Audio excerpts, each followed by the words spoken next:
Sabrina. We're so happy to have you here today on the podcast. How are you? Good. How are you? Awesome. Good. Yeah, this is great. So, if you wouldn't mind just taking a few minutes to introduce yourself. I'm Sabrina, and I'm a survivor of the troubled teen industry and a survivor of adoption abuse. Oh, I like how you put that. I'm excited to hear you share your story of all these parts of it, Sabrina.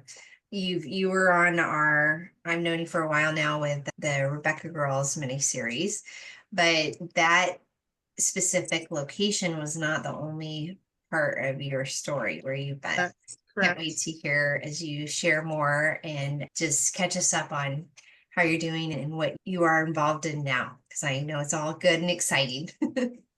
So, for the past 5 years, I have been learning how to advocate. I had the pleasure of going to the Senate Finance Committee last summer with We Warn Them and with Paris Hilton's 1111 Media. We got to speak to the Senate Finance Committee about the things that us survivors feel like we should have gotten instead of what we received when we went to these organizations, and on what they can do to help foster more community based, evidence based things that will help families instead of getting the child out of the community, keeping them with the family and with the community. So that was truly an honor to be able to speak to people. I was extremely nervous. I learned how to lobby. So that was really nerve wracking yet exciting. I was able to go to Texas and go to a protest at UHS services with We Warn Them.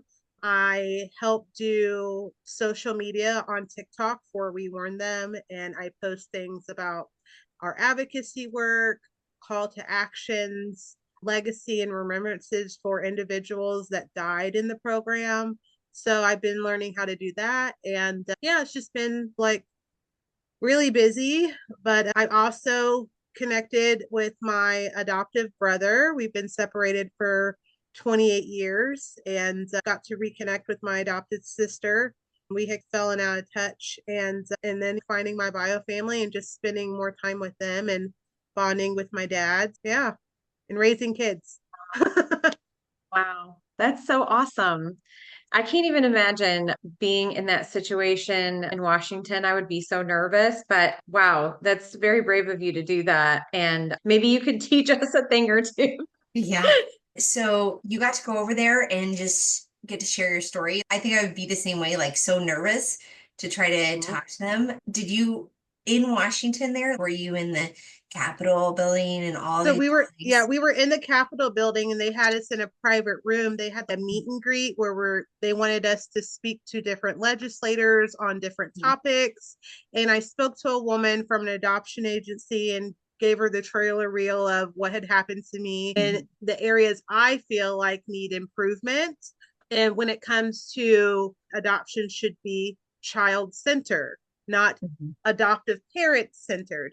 The needs of the child need to be met first, because what I'm finding is most people adopt for their own reasons of whether it be infertility or they want to have more kids, but then they're not connecting with these children and they have such high ridiculous expectations, and when those expectations are not met, they just discard them. The troubled teen industry, 1/3 of it is made up of rejected adoptees and foster kids. It's a dumping grounds for the system to just place them when they have no group homes to place them in, or when the adoptive child comes up with RAD, which is reactive attachment disorder, and the parents don't want to connect and they just dump them off in these places. So it was extremely refreshing to hear that they wanted to listen to us for so long, not having anyone wanting to listen to what you went through or even care. It was great to hear that there are people who do want to see the world do better when it comes to children in these places and in these Mhm. spaces, period. So That just is mind-boggling to me as far as what you're saying, that 1/3 of the troubled teen industry is made up of adoptive kids. That blows my mind because I was always told that when you adopt a child, that you actually have to, according to the law, what I was told, you have to actually take care of them. There's like more things that you have to do for them than even like your own biological children. Like you can't just get rid of them or, and maybe I'm wrong, but that's what I was told by somebody who adopted a child, that it's harder thing to just, you have to put them in your will. You have to do certain things. Whereas like a biological child, you don't have to put them in your will. So it surprises me you saying that. So maybe speak on that a little bit more, but also just in talking with some of the other survivors from the TTI industry, when a parent signs up to have their kids go to one of these places, they're essentially signing over guardianship. Temporary So guardianship. how can an adoptive parent do that when there's such supposed strong laws against the parents of adopted children just basically giving them up? There is nothing that is protecting adopted children. There's certain rules and laws that foster parents have to abide by. And you would think it would be mutually the same, but it's not. And because the child is adopted, it's no different from having that biological child. There's loopholes. So, for instance, I was adopted in 1987. 3 months after I was born, I was placed up for adoption at birth. My mother was addicted to drugs, and she had lied to my father and told him I died at childbirth. And so this entire time he thought I was buried in Georgia somewhere. My adoptive parents had previously adopted 3 other children, and they abused them as well. When my brothers were 9 and 10 years old, she would kick them out the house and report them as runaways. We had an uncle who was a cop who helped her like come up with stories and narratives. And so my brothers were actually the first ones to get sent away to the troubled teen industry. And my brother went to 10 different programs, one of them being the famous Dozer School for Boys in Marianna, Florida. And that has a deep, dark history of abuse. And that program ran open under the state for 111 years before it was shut down. Investigators and some journalists actually went to the property, and they were able to dig up graves of over 100 boys' bodies on the property. My brother still struggles to talk about what he went through in that place. And so essentially, my brothers were the first ones to be sent off. And then my sister was the second one. And they had tried to send her away to our aunt, who was evangelical Christian. She attended Bible Baptist Church in St. Augustine, Florida.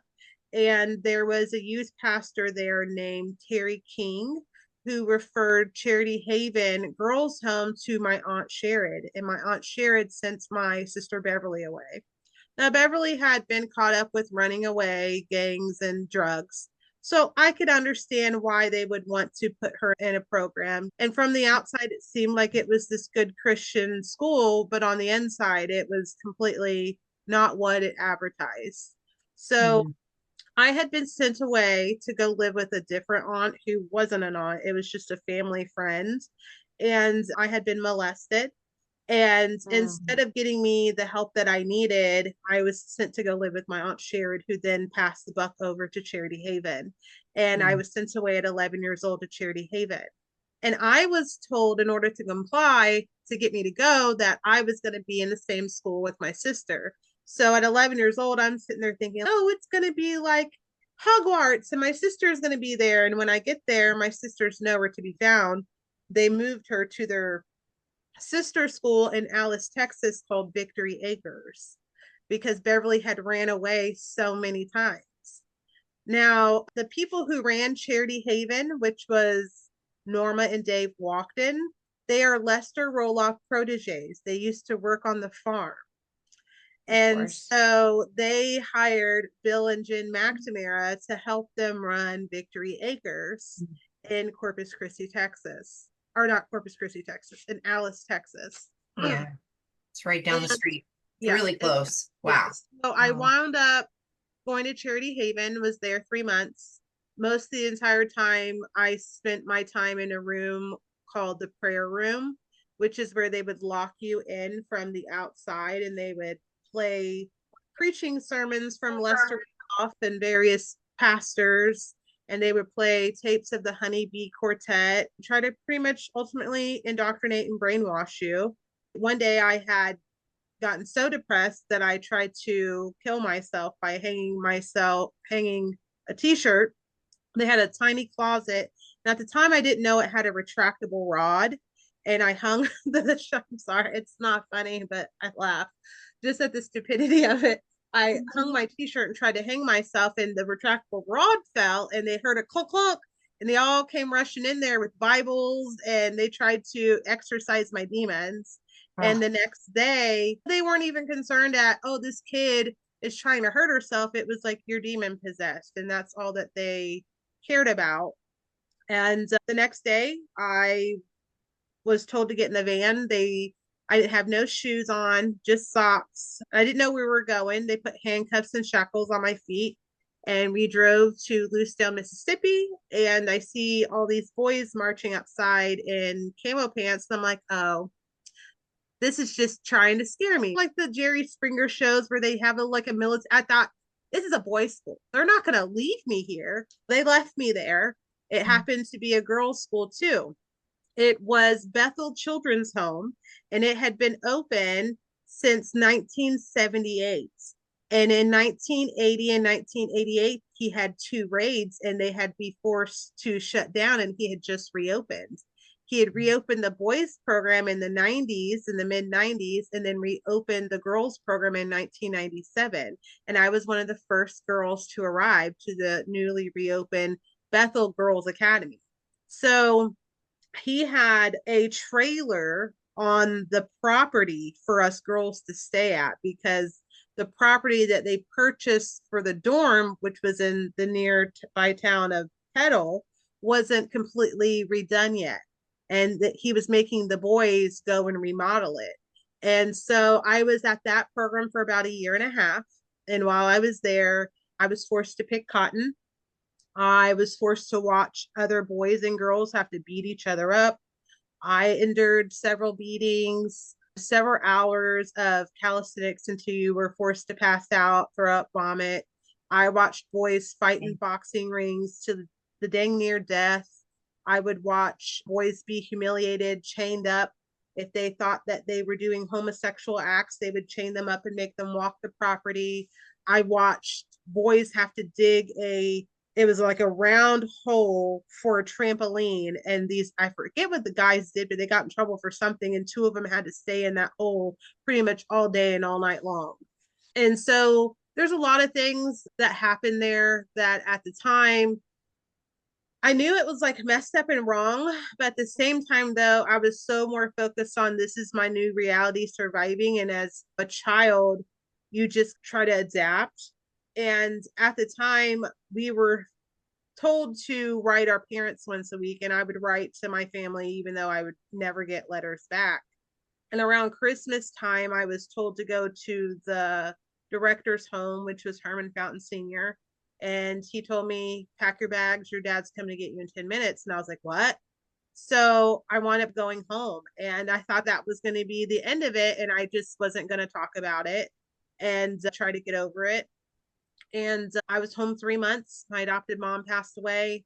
I came home from school the week after she died. My aunt had my bags packed, and I was sent right back to Bethel. oh my gosh. This is the part, Serena, where I feel like you were given hope and then it was completely taken away. And I hate that for you. I hate that your aunt sent you back. It just, that makes me so upset that happened. And I just want to hug you even now. And even as you as a little kid, I wish I could have taken you away from having to go back into this horrific system and the stuff that you experienced yourself, but then having to witness and view all these other atrocities too. Like, I hate that for you. Years later, when I first started sharing my story on platforms and podcasts, my cousin Joe, which is Shared's son, had reached out to me and called me and harassed me and threatened to sue me over writing my book. And I had him on a three-way call with my sister and another cousin who knew that abuse was going on in the home because she had lived with us for a short period of time. And he had admitted that he had begged his mother to send me away because I was annoying. That is the reason I got sent away. Not because I was doing drugs, not because I was running away from home, because I was annoying. Well, it's messed up. Like Mm. it's just this twerpy little kid could have this, not you, your cousin, that could it have this power to be Mhm. able to ruin your life so effectively. It's awful. And Mhm. it just kept wrapping in my head like I got sent away for being annoying, an annoying 11-year-old. And I was like, almost every 11-year-old is annoying. My son was annoying when he was 11. You know what I mean? My daughter, most kids can be annoying. They're not meant to sit still. But the thing is, 9 times out of 10, a child's behavior is going to tell you before they can. And there were so many different underlying factors. I was being abused, and they just swept it underneath the rug and ignored all those things, but wanted to blame it on me being annoying. And in the programs, they were telling me I was a whore and I was a sinner and I was a bad kid and you must have been bad for your parent. And no, I wasn't. Like, children misbehave, children talk back, children do things that are not necessarily right, but you're there as a parent to guide them. And no one ever tried to guide me. It was always, let's beat the ADHD. When I was getting poor grades in school and I was putting essentially what was like the slow math classes, no one at home was trying to help me. It was, you should just get it. You should just know how to do this, and not took into factor that I had an actual learning disability. So there's this quote I saw on Facebook that I love. It says, motherhood unlocks all of your childhood wounds. And that is so true, because all these little things that my son and my daughter have gone through, I'm like, oh my God, clicks. It almost like Yeah. clicks of, why didn't my parents try to do this? I would never do it this way with my kids. You know what I mean? It was Yeah. hard for me in the programs, mainly because I felt so alone and I had no family and I knew I had nowhere to go. Like, all these other girls at least had some string of hope of, I'm only here a year, I'm only here 18 months. I was in programs, 5 of them for 2,465 days. That's almost 7 years. 7 2000, years. yeah, almost 7 years. So from Oh, 1998 up until January of 2005. So essentially 6 years, 9 months, wow. give or take. So at what age did you finally get out of all I the got out of the programs? program 3 months shy of my 18th birthday. So after I went back to Bethel, I was 13 years old and was there for a little over a year. This time I was a little bit smarter and I knew how to play the game. And I Mm. leveled all the way up to get on what's called Night Watch. And Night Watch is where you're a trusted cadet and you're allowed to stay up all night long and clean and watch TV and do your schoolwork while everyone else slept, and just make sure the house, or not the house, but the dorm didn't catch on fire, and make sure no one ran away. And I did that so that I could get the keys and run away. And I did, with 2 other girls. But those girls left me at a laundromat. And I called Beth. Oh Yeah. no. I was 13, they were 15 and 16. And I fell asleep at a laundromat because we walked from Petal all the way to Hattiesburg in the middle of the night at 2 o'clock in the morning. And I fell asleep at the laundromat, woke up, and this old lady's like, them girls left you. And I panicked and called Bethel to come pick me back up. Oh no. Well, I Okay, didn't so I gotta know. know, how far of a walk was that?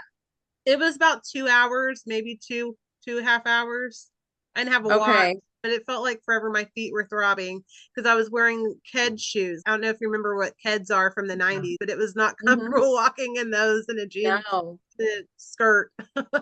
Where did the other two girls go? They wound up actually getting picked up by these guys, and what happened to them was really sad. They wound up getting being given drugs, and they were essentially taken advantage of sexually.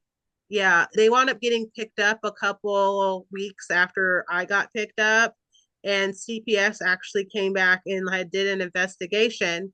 And when CPS came, I was standing in the corner and they asked Herman Fountain Jr. how long I had been in the corner, and he said 2 hours, and I was like, try 2 weeks.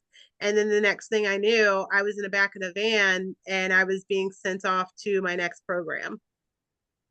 Yeah. Oh no. So you became a problem for them. So they were Yes. like, ship her to the next place. Yeah. Yeah. Wow. So they I just shuffled you around. Yeah, when I found out at 14 that I had no home to go to, that my aunt had sold my childhood home, put my dad in a nursing home, sold everything, and I had no home to go to, it was like, why even bother and try to work these levels? I'm going to give you hell. And it made me into a little monster. Like, you couldn't tell me shit, pretty much. Wow. And Oh, I just was a little fighter. And I remember being in the back of the van and it had no seats. And they were like, we're going to go get supplies from the boys's, you know, where the boys are at. I was like, okay. And then they kept looking back at me, looking back at me. And I just was like, something's up. They used to threaten to send us to Tranquility Bay in Jamaica. So that's really where I thought I was headed. Oh, crap. I done did it now. But the joy on my face when I seen that it was Dave Walkton from Victory Acres, I was like, oh, this is going to be fun. So they essentially put me back in the program that had originally kicked me out. It had rebranded. And I was like, oh, this is going to be fun. So that program in Alice, Texas got shut down because when my sister ran away in 1998, the cops picked her up and they heard Bill McNamara say, we're going to beat you when we come back. So they sent CPS to investigate and they found bruises from her backside down to her thigh. And they made my aunt come and get her. When that happened, my dad was like, I'm going to go get Sabrina. So that's essentially the reason why my dad picked me up, is because Beverly had been abused. And he was like, because it wasn't my aunt that picked me up, it was my dad and a neighbor. oh, I And didn't know that, Sabrina. yeah, Gosh, I just wish it had worked out for you to be able to yeah. stay. And she was slick about it, putting him in a nursing home, saying that he was mentally unstable and all these things. But he had been abused by our adoptive mom too. There was times where he would take the hits for us. He was a weakling because he didn't do anything about the abuse. But at the same time, though, he was raised in a religious home. You don't get divorced, all these things. And I believe fully he was on the spectrum because he would sit there and rock back and forth. It just, everything now like clicks as to, but so I wound up going to Victory Acres, and Charity Haven had been shut down or closed at this point. So Mama Hen, what we had to call her, moved down to North Carolina. A few girls ran away and they came in, they did investigation a few times. They shut the program down, but it just reopened in Florida. And that's what they do. They had other facilities, they were able to reopen. And at this point, it gets shut down again. And we're staying with a lady from Numana Baptist Church. And until our families could pick us up, and my aunt picked me up and she's driving, we're going back down to Florida, and I'm like quiet the entire time, like scared to say anything. And she's, you better be good at this place I'm sending you. And I'm like, oh shit, another program. And I pull up and it's Charity Haven. She's sending me right back to Charity Haven. And you would think as a parent or a guardian, oh, my child is the only child in this program. These programs have been continuously being shut down. You're repeating the same process. This is insanity. Why do you keep sending this kid back here that's been, these programs have been shut down? I Well, was the what's only girl. interesting, I was the it only shows girl you. there. That should be a red flag. There's no other children. And she left me there. And then I was giving that old woman a run for her money. I'm not going to lie. I was beating the crap out of her because she was trying to lock me back in this room. And I was like, you're not locking me back in there. So I did hit the woman a couple times. So then she pretty much locked me in the dorm. And then my aunt came and dropped my sister Beverly off as reinforcement, and thinking that my sister would keep me in line from whooping this old lady's ass. And I'm obviously mad at my sister because I'm like, you should be on my side. You were in these shoes. What the heck is going on? And I woke up to girls singing and Brother Mac Demara standing beside my bed with handcuffs and shackles, telling me we can do this the easy way or the hard way. They put me in Charity Haven as a way to hold me until Bill McNamara was able to travel and come pick me up, because at the time he had taken over for Cameron and or the Camerons, which is Wiley Right, and Faye Cameron. Cameron. They got charged, or she got charged with child abuse, so she couldn't work with the kids. So he hired Bill and Jen McNamara to take over as his predecessors, and the program is being shut down, and they had to relinquish over 90 girls. And so he came and picked me up during that whole transition.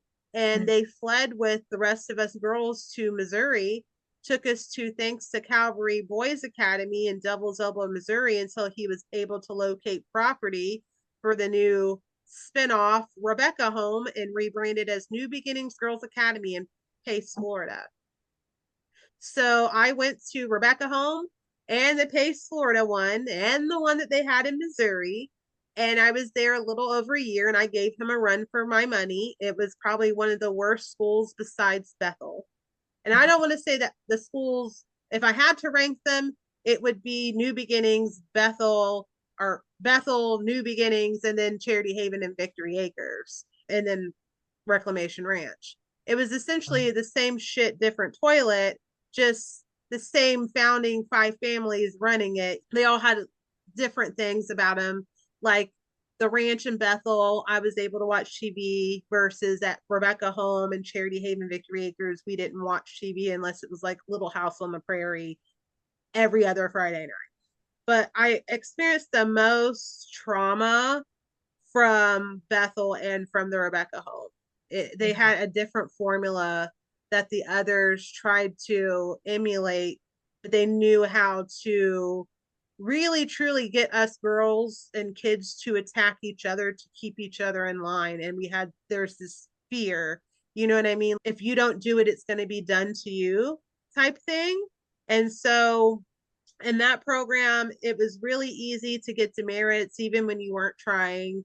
They had all kinds of ridiculous rules like having to ask permission to talk or speak. And I was always getting in trouble. Facial expressions, if it wasn't the way that they felt like your face should be that day, you had an attitude. And I constantly have stank face. And so I was constantly getting demerits. And eventually, if you rack up so many demerits, you get put on what's called red shirt. And my shower privileges were taken away. I was sleep deprived, forced to stand at a detention at the end of my bunk from the hours of 9 p.m. to 5 a.m.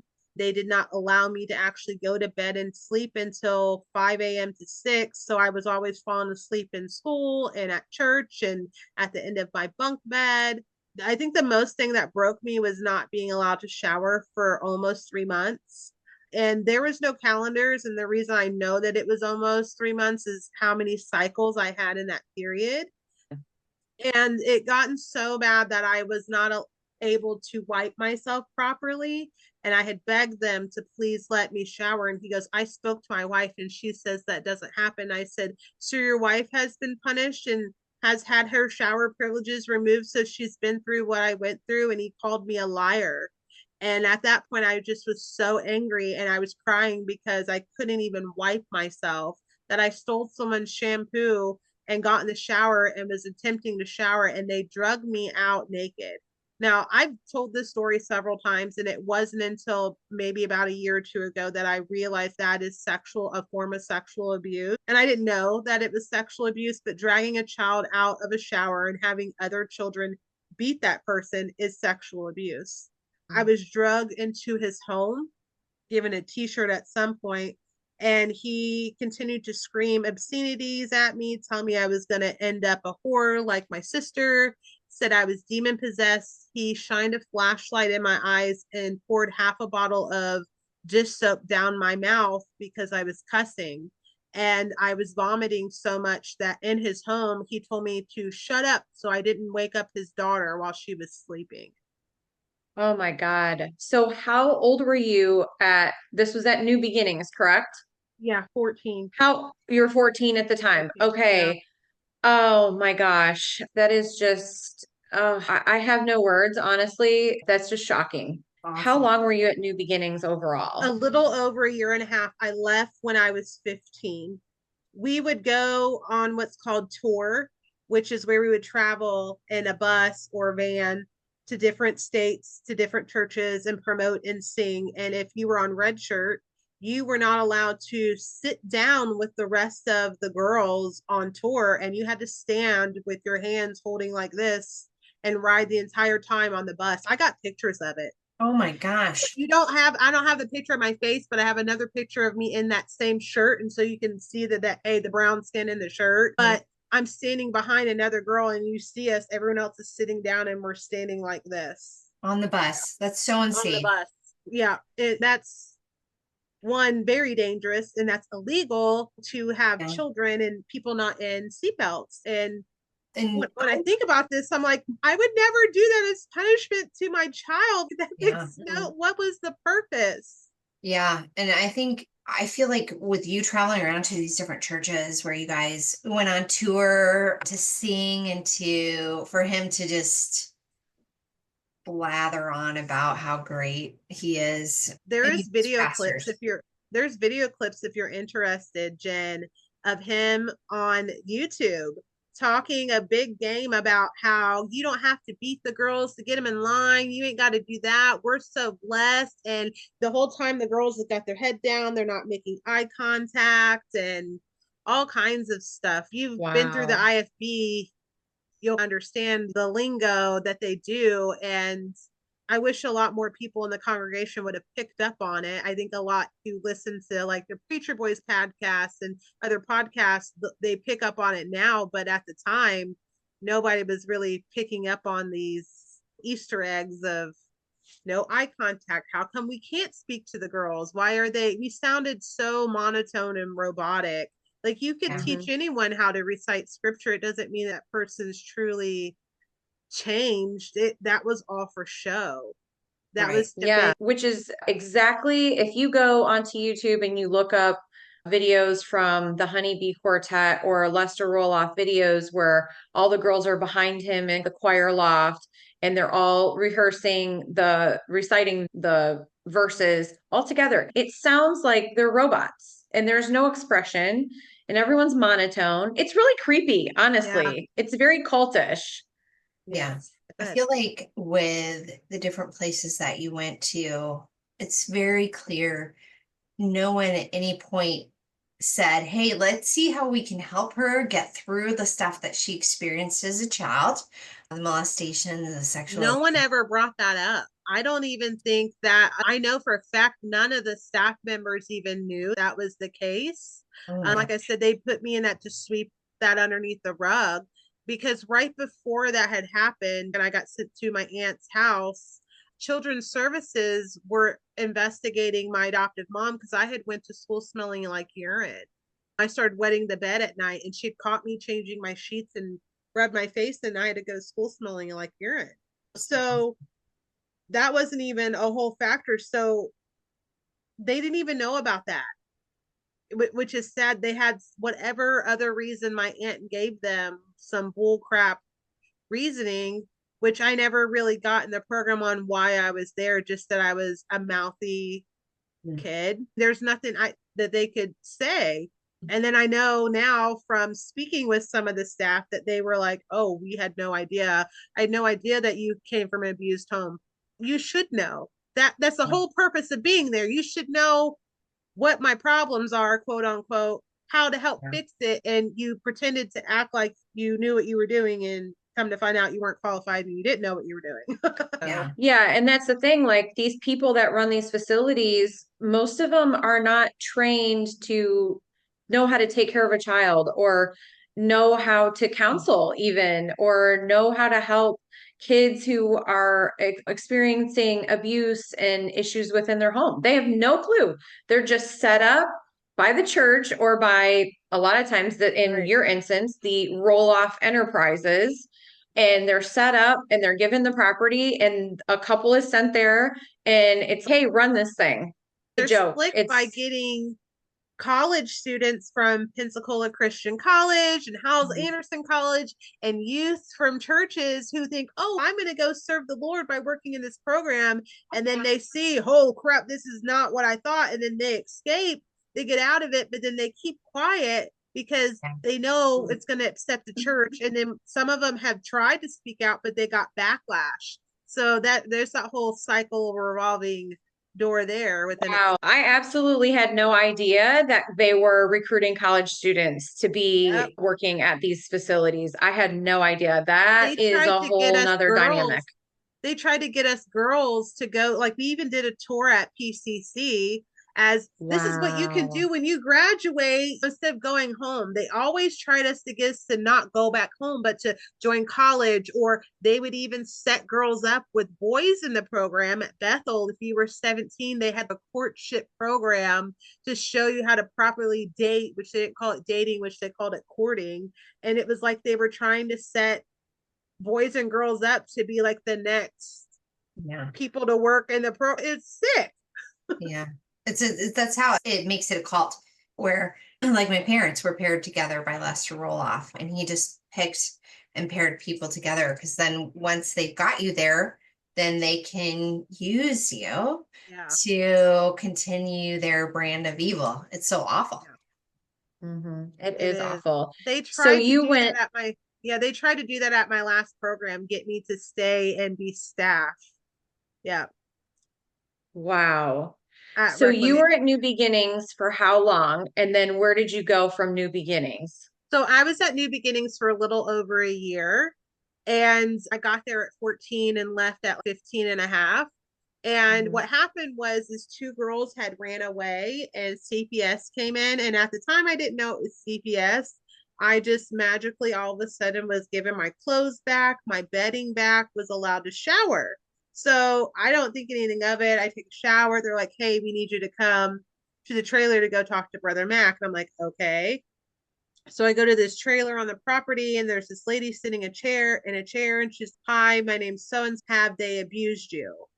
And at the time, Jen and Bill McNamara was in the room, and I didn't feel comfortable just telling them what had Yeah. just transpired in the past few weeks and a couple of days, because they just got rid of all the evidence. I was Mhm. allowed to shower. I got my bedding back. I got my clothes back. So it's going to make me sound like some crazy liar. So I was like, no, they didn't abuse me. And because I just had this distrust for years of CPS workers have never been on our side as children. They normally Yeah. believe the abuser. And so I just was like, no, they didn't abuse me. So the Mhm. lady asked me, do you have family? And I said, my dad's in a nursing home. My sister, I don't know where she's at. My family has cut off contact between me and my siblings and won't let us talk to each other.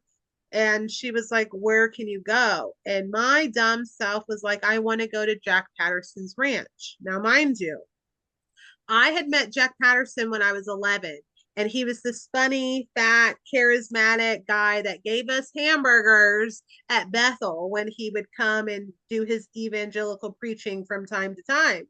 And So we he thought, would go to Bethel. yeah, he would come to Bethel. At the time in 1998, I met Jack Patterson. He had ran a men's home in Othello, Washington called Reclamation Ranch. And he would Mhm. go and street preach, and he would meet up with Herman Fountain, come and preach, have some of the boys sing, and then he would give us McDonald's and whatever. And we would go to these revivals at Rebecca. And we went to this church in Florida, and I can't remember the name of it. I can't remember the name of it. But we went to this one church in Florida, and they had a revival there. And I remember seeing Jack Patterson, and he would always talk about going to Hyles Anderson College, and he'd tell the same 10 jokes on repeat to the point where you could repeat it. He had just opened up a girls' home, and those girls had nail polish and were wearing makeup, and they were talking amongst themselves, laughing. And I was like, well, I want to go there. And it wasn't like a huge group like Rebecca where there was 90 over 100 girls. This was like maybe 4 or 5 girls at the max. So I thought maybe this is a better program. Same crap, different toilet. They pretty much took all the stories from all the different programs and just tried of the abuse tactics and combined it at all. We did woodpile. We didn't have a lockdown room, but they would do punishments similar to Bethel. If one girl got in trouble, you all got in trouble, as in a way to keep us in line or keep the other girl in line. We were responsible for girls if they ran away, having to go chase them and find them. There was a girl that while we were singing, she was pregnant. She had ran away and jumped out of a window in a bathroom, and we had to leave stage to go find this girl. And they wanted to beat her up, and I was like, she's pregnant, don't hit her, you don't do this, you know what I mean? There was another girl named Kara. She had ran away, and they beat her so bad she couldn't go to church for 3 months because of the bruises on her face. They covered what bruises that were still visible while it was healing with bare minerals makeup to help cover up the bruises. That's why Oh some of my those girls gosh. were wearing makeup at because they, Oh. I bet that's why, because they were being abused. Yep. Oh my God. That's So, so crazy. So did yeah. Jack Patterson have a wife at the time? So at the time when he opened up the program, he did not have a wife. He was divorced. Hmm. And the program was in Marion, no, hang on, not Marion, North Carolina, Sweetwater, Tennessee. And he had a boys' home, a girls' home, and the men's home. And there was this lady named Karen who was a missionary to China. And she had stopped at the church, and those two met, and he hit it off, and they wound up dating, and they got married. And we liked Karen at first, and we thought she was really sweet, and things seemed to get better. But then she changed, and it's almost like she believed the rhetoric of we're all bad kids and whatever. That program essentially moved from Tennessee down to Empire, Alabama. And I was there for about a year at this time. Then had my 16th birthday. We had traveled to Eaton, Ohio, and there was this church called Gateway Baptist Church, and I was giving my testimony, and this family from the church had invited half of us to go to dinner, not dinner, but lunch after services with them. And while the rest of the girls slept and took naps, watched TV, I played with their daughter, who was 8, like Monopoly, and she had developmental disabilities. I was allowed to write back and forth to their daughter and to their family, and they had asked Trudy and Jack Patterson. Trudy was the superintendent of the girls' home, if I could come live with them. And I was allowed to go live with them. And I was forced to call them mom and dad. Now, mind you, I hadn't called anyone mom and dad since I was like 11 years old. And this wasn't a legal foster thing or anything. They had no idea that I had been abused. They just assumed I had got sent to this program because I was a bad teen. And it wasn't until 2020 that they knew, oh, she's been in programs since she was 11. Because that's how long I held it in. I didn't talk about it. But I lived with them for about 6 months. It didn't work out. I pretty much I felt like I was still in the program. There was no like trust there. It was like they automatically assumed I was going to do something wrong. For instance, I remember laying on the couch and I was watching a movie called Legally Blonde. And Mhm. they said the word piss and I got in trouble for it. I was Such a laying on great the movie. Yeah, I was laying on the couch watching that movie, and the husband of had walked in, and Mr. Comley, and he was like, I need you to go out here and help me with this wood. And I was like, I have cramps really bad. I really just want to lay here and watch this movie. And he made me feel so horrible because I didn't want to get up and help him chop wood. It was like everything. I couldn't do anything. It was almost like they were trying to find or wait for me to mess up. They never got to the core, asked me any questions or whatever.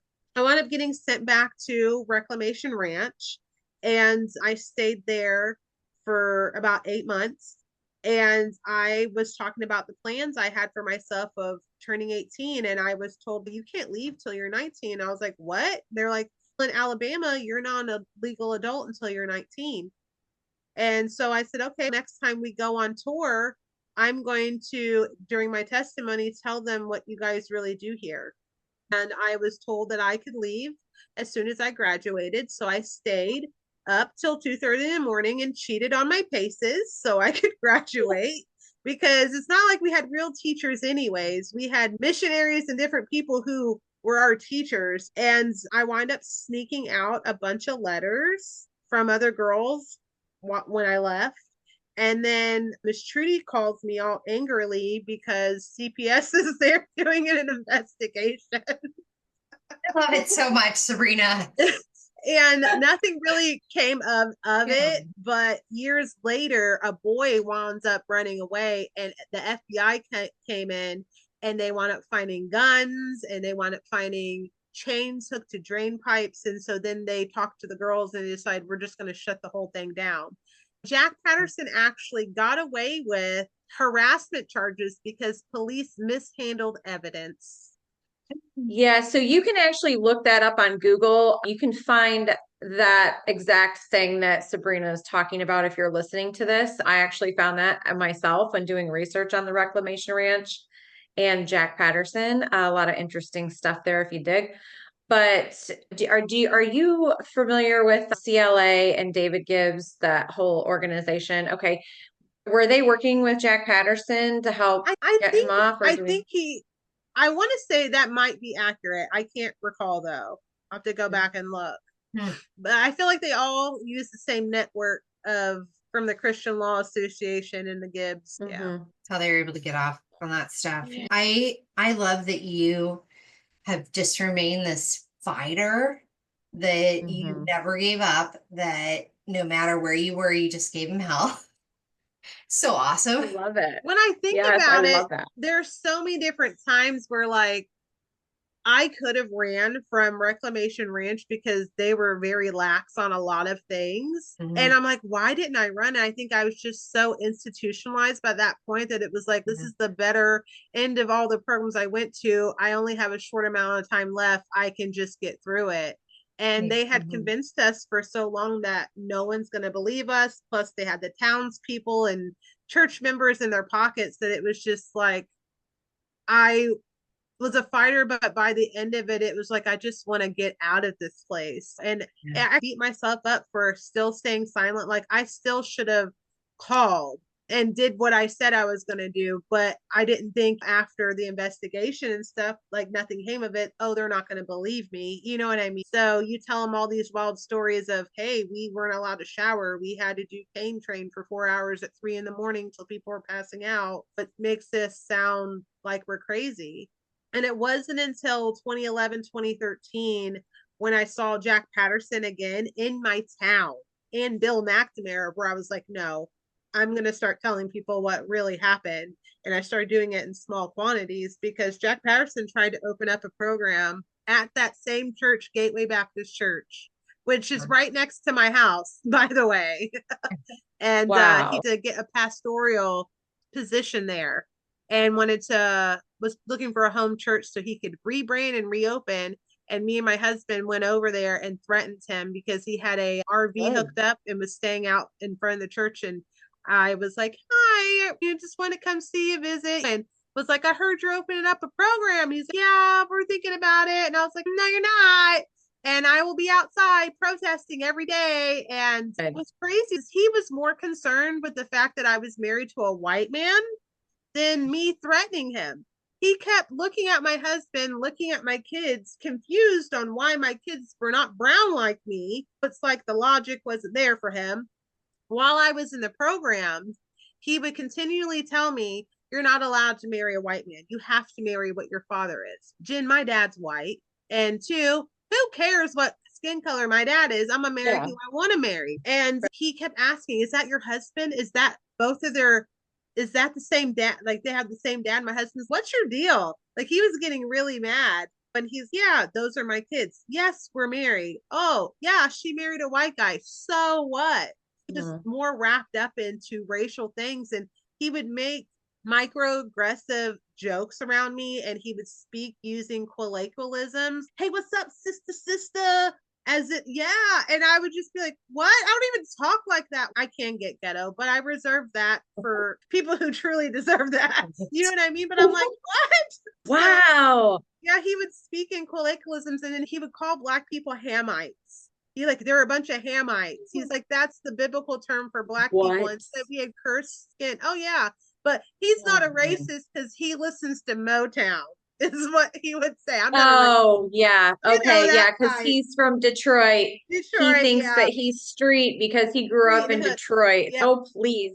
Yeah. Uh-huh. It's so crazy. So many things going through my head all at one time. It's what do I even address first? One thing that I think is interesting is the pattern of these places get shut down and then they're rebranded and they reopen, or they get shut down and they're rebranded and relocated. It's like, Yeah. how many of these places has this happened to? I God. can't even count. I know there are other survivors within the TTI industry. One, in fact, that we interviewed already She has done extensive research to connect the dots to all Yeah, these yeah, places. And you know who I'm talking about. I'm not going to say yeah, it on here because I don't yeah, know when her episode's yeah. going to air in comparison to yours. So I won't give anything away, but just how the pattern just continues is We're about to beyond work. belief. We're about to work on the church part of it. Yes. Of that, Ooh. where I'm connecting all the churches because Yeah. Jack Patterson is a dumbass and loves to post on Facebook where he's going. And it's the same cycle of churches. And so I'm like, oh, evidence. Keep posting, man. That's great. Yeah, it's interesting. Yeah, I think it's Very. important I to, wish I hadn't burned my Bible because I had every church, every pastor, because it was like getting the pastor's autograph. Oh, yeah. right? And I had all the names of the churches. And when I was 19 years old, I got mad and I Yeah. burned it. And I'm like, oh my God, all the evidence, the Bible tracks I had kept. And I just wanted to get rid of that part of my life, Yeah. never thinking that I would be bringing this back up, or I thought I was just going to bury it and be done. And Mhm. but it's okay. I'm glad that you didn't bury it, that you didn't stay Right. silent on this, that you have, I really feel like your impact has been so great. Just from the basics of helping stop Jack Patterson from reopening in your hometown to how you've been able to do these things like go talk before Congress and help with getting reform to these industries, and where I really believe that your story is so important for helping kids in these programs or to not get into the program, and then just the hope of how you live your life now that you're out. You know what I mean? Like I It's not love, necessary. I didn't need to go yeah. through any of that because I didn't learn anything other than canning skills and how to sew, which I didn't need to go through any of that to learn those things. Yeah. There was no good that came of that other than some of the connections I've made with other survivors. But other than that, like I And, can't fathom but, as a parent. Like I Yeah. have right. kids, I have teenagers, and they've given me problem and lip, and they've done things that probably other kids have done that has landed them in the program, and I never had to navigate that way to get them where they needed to be. I Hmm. never had to over punish and beat the crap out of my kids and abuse them and send them away to a troubled teen industry to get them to do the dishes or to improve in their schoolwork. Hmm. I feel like parents, if they learned how to connect more with their children and talked more with their children and actually try to view of what it's like for, I would hate to be a teenager today. I feel like we had it so much easier as it in the generation that we did in the 90s that I would be a mess if I was a teen. So there's things that I can't connect on with my daughter. When she was 14, she would want to have boyfriends. I'm like, I wasn't allowed to have boyfriends. I was in the girls' home, so I don't. So Right. I was navigating all these things of motherhood that most parents have a kind of idea of how they're going to do because their parents modeled that behavior. I was modeled abuse, so I just Yeah. knew what not to do, but I Right. didn't know positive reinforcement. And I am not ashamed to say it that I, Sabrina Young, took a parenting class. Okay. Love I it. did it Awesome. and it changed my life. It That's changed my awesome. son's life. It's Mhm. called Triple P Parenting and it's free.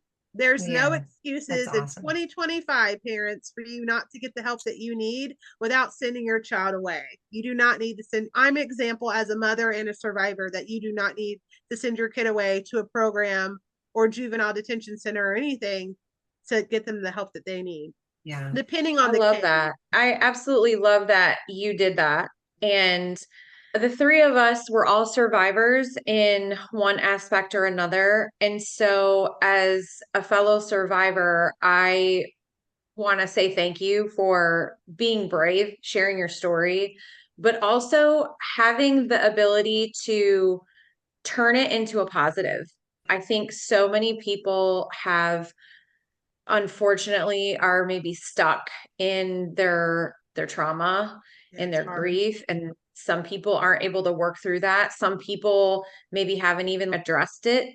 They've just kept it suppressed, and that will then manifest itself in other ways in their adulthood and with their relationships. And I think the really remarkable thing, Sabrina, is that you have taken the negative things that have happened to you and turn them into positives. You're a better mother because of it. You're an advocate for survivors. You are lobbying. You've created these groups. You're going places and you're doing amazing things. And that just shows such resilience and bravery and hope and just all the things. I can't, there's so many words to explain it, but you're just remarkable. I'm getting started. And I I'm love that about you. I my love that about you. You're a fighter. For And me, my main focus right now is, yes, I want to advocate, but I can't be out here to save the kids and not be focusing on my own children. And for right now, for me, it's like making sure my son gets the things that he needs and the attention from me, because for a while there, I was a workaholic. I worked all the time, but that was something, a trauma from the programs that they drilled in our heads. Like, if you're not busy doing something, you're a lazy, worthless piece of crap. And so I was always busy. And then that would make it to where it was hard for me to want to connect with my son at home and have the energy to play games or connect with him. I was constantly tired, wanting to sleep. That creates a behavior. Now the child doesn't feel like it's getting the attention that they need or deserve. And then so that behavior is coming out maybe in a negative behavior. And it took all these little things for everything to start clicking. And I was like, okay, I'm going to rearrange my work schedule. I now work a different schedule, so where I'm home during the day and in the evening with him. And I'm doing more positive reinforcements and learning different techniques and different things to help him, so that way these issues aren't an issue for him when he's a parent. You know what I mean? Hey, my mom might have not did this way, but she corrected it quickly. I think that's what makes the difference between me and how my parents or most of these parents is the ability to admit that they're wrong, change it yeah, and correct it and model a different behavior. and really I break the cycle. and really break the cycle, because even though I wasn't physically abusing my kids or anything, I was a yelling mother. I was a mom that would yell and cuss or would barricade myself in the room and just cry and not know what else to do, or you know what I mean? And those things aren't healthy neither, because your kids need to be able to see you get through something, and that Mhm. critical thinking skills. Because I was the type of person that would just shut down and cry and then, okay, all right, I'm better. I'm going to go in there and fix it. But that's not, that's how they would see me solve my problems. So then now my kids aren't going to know how to solve problems, because they see that's how mom solves her problems, is by barricading herself in a room and crying. You know what I mean? That critical thinking isn't going to engage for them. And so there's Mm. things I had to go to therapy and get help for myself. Got my kids Oh, good. therapy, got my son a life coach to help him, because for me, when I was in middle school, I wasn't allowed to do sports or anything. And so I would ask him if you want to do these things, and he didn't seem interested, but I knew that it was good for him. And I'm glad that I pushed him, because now he loves football. He just joined the golf club at school. He's doing drama Oh, that's club, awesome. choir, Awesome. steel band, like completely different kid than what he was last year. There's Awesome. different ways that you can push your kids in the right direction without making them an extension of you, helping them find their own hobbies and the things that they like. And so by giving choices, you're giving the child power by giving them choices. Okay, I understand you don't want to do this right now, but we got to get this done. But when you're done, you can go back to this. No one ever taught me choices and these things. And so I had to relearn all this stuff from Yeah. scratch pretty much, or hope that I was very seeking a validation from other parents that probably was in the same boat as me. So I felt like I wasn't getting anywhere. So I really also want to thank a few people in the survivor community that kind of helped me too. There's a woman named Cindy Etler, and she's a teen life coach, and she's also a survivor. And so she helped with my son and helped bring those things out, because sometimes children need trusted adults, and they're not always going to speak to you about things, like, because as a parent, you can tell your kids all day long, oh, I love you, you're great, you're awesome. But they're so used to hearing it that they're like, you're just saying that because you're my parent. But having a other adult that's awesome, who they trust, that's, yeah, this is awesome, it is affirming and reassuring to them that it's not just their parents that are hyping them up. Because I fully believe that as a parent, you should be your child's number one hype person. But it's also nice to have other people who do that too. So she was really helpful too. And I didn't even have to use her a bunch. Like help bring that out of what was his interest and what his goals were. Yeah. Oh my gosh, Yeah. amazing. I love that you're able to talk about this stuff. I feel like this is the part of information that you should have gotten there, that you should have been able to get in your teen years, no matter where you were. But now you're able to share this with other survivors too, and to help them and to as they work with their own kids. It's really cool, Sabrina, that you're passionate about this, and just it's going to make a difference. And I feel like it I hope already so. totally has. Can you tell us, so you're on social media and where are you at with your book? Still working on it. There was a whole debacle last year where I got screwed over by an editor who was a fake editor. And Yeah. so I'm still working on that, but my new editor is very patient and understanding. So Good. depending on what goes with that whole case thing Yeah. that we were talking about earlier is Yeah. how that's going to go. I was trying to rework it, but I found it so hard because I had finally gotten this book to how I had imagined it in my head, and I don't want to legally not be able to use it because someone tried to scam me. It's a work in progress still, so It's going to get there. probably going to be a couple years before it comes out. But I would rather take my time and have it done the right way, and not some rushed version or a version that I didn't intend to begin with. Because I had always wanted to write like a secondary book about myself, but mainly make it the focus on like parenting and my parenting journey and whatnot. So I was going to have to cram everything from my childhood into this book too. And I didn't want to do that because I wanted two separate ones, one talking about my childhood and one talking about the parenting journey and aspect of it. You know what I mean? So I really want to keep Dear Renisha. So I'm working on the second one, which is Chronicles of a Canna Mom right now. And just, it's going to talk about like the programs. It's going to talk about my childhood, but not as like a main focus of taking you through that journey like Dear Renisha. So I'm going to focus on that right now and then see where things go with this case. And then if the universe is on our side, he gets locked up, Dear Renisha's coming out, baby. Yeah, awesome. So I've already let my editor know. I was like, depending on how this goes, you might get locked up, and we won't have to worry about him trying to sue, saying I can't use material that's mine because he helped me verbally. I never signed any contract with this guy. Yeah. Yeah. I'm glad you're working on that second book and having both be the versions that you want. So that's really exciting. And we can find you on social media too, right? Yes. So I'm on Facebook and it's under Sabrina Young. And then I have Instagram, which is Hot Girl Advocate 87. And on TikTok, Hot Girl Advocate. Well, it's really good talking to you, Sabrina. It's good to catch up. I feel like I haven't had a chance to connect in a while. So I love this. And we really appreciate you coming on and sharing your story and just the chance to see how you're doing. I'm so glad you're doing well. Healing is a process, a journey to be experienced, not just a destination. You are not alone in this. It's okay to take your time, explore different perspectives, and find what resonates with you. Healing takes courage, and we believe in you. Together, we can enjoy the ride.